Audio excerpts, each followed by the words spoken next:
Okay. Our next command in draw tool is the ellipse command. Shortcut for ellipse command is EL enter. Okay.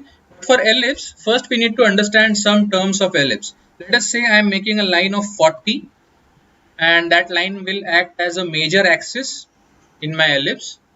I am again making a line of say 10 on this side and 10 on this side. So larger line will be my major axis, smaller line will be my minor axis. Okay, and then I will go into ellipse command. So in ellipse command, it will prompt for specify axis endpoint first. So I will just go to this point and this point, that is my major axis, and then I can just click on the minor axis. Same thing will be copied on the other side. So that's how we make ellipse. Okay, so this length should be known for you. Okay, there is one more option with same ellipse. This center option. So in this option, you will first specify the center point, then you will specify the one end point of the major axis, and then you specify one end point of the minor axis. That also creates the ellipse. Okay, so there are two options with ellipse. One is the axis and the minor axis, endpoints of the axis and the minor axis. So other option is center point and the two endpoints of the axis. That can be done.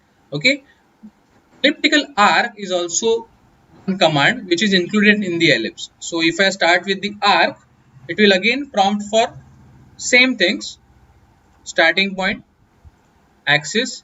So that is basically creating ellipse, and then you have to select the parameters in which you want that arc. Okay, so starting angle is this point, 0 line, and ending angle is 90 degree. That will create the elliptical arc. Okay, now elliptical arc is always made in anti-clockwise direction.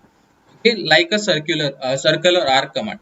Okay, so if I want to make arc here in the third quadrant, what you have to do is this will be your starting point and this will be your ending point. Okay, so arc, I am using center option for that arc. So this is the first axis and this is the second axis. This is my starting point and this is my ending point. So that is anti-clockwise direction. Always select the first point and then anti-clockwise second point. That is the end point of your arc. Okay, so this is ellipse and elliptical arc command in AutoCAD. Shortcut is EL enter.